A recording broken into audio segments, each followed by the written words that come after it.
I am going to first tell you something that in my grandmother would have elicited a 5-oi alarm. Oi, oi, oi, oi, oi. And here it is. Are you ready? Okay.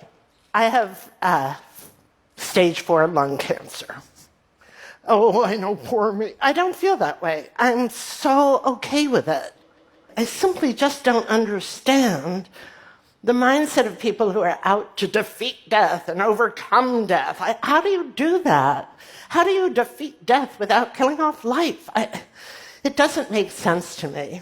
I also have to say, I find it incredibly ungrateful.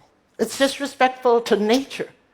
The idea that we're going to dominate nature, we're going to master nature, nature is too weak to withstand our intellect. No, I don't think so.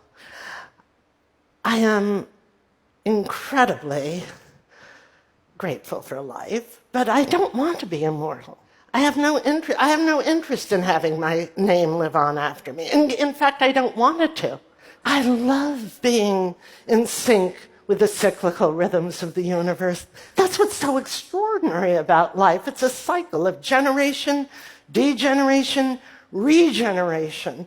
I am just a collection of particles that is arranged into this pattern, then will decompose and be available, all of its constituent parts, to nature to reorganize into another pattern.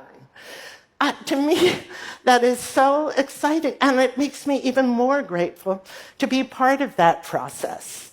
I look at death now from the point of view of a German biologist, Andreas Weber, who looks at it as part of the gift economy. You're given this enormous gift, life, you enrich it as best you can, and then you give it back.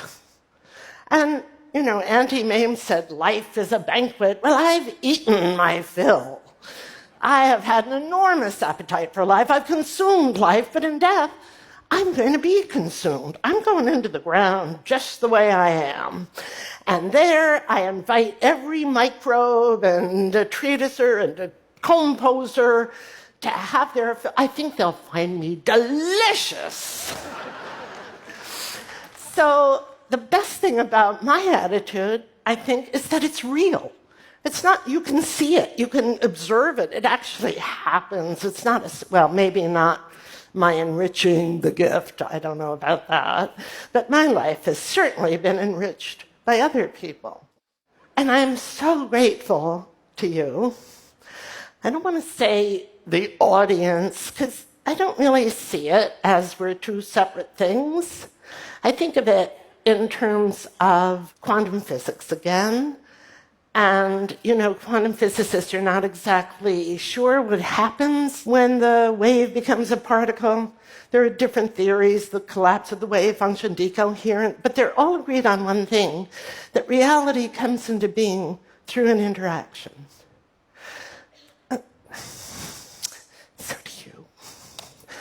And every audience I've ever had, past and present.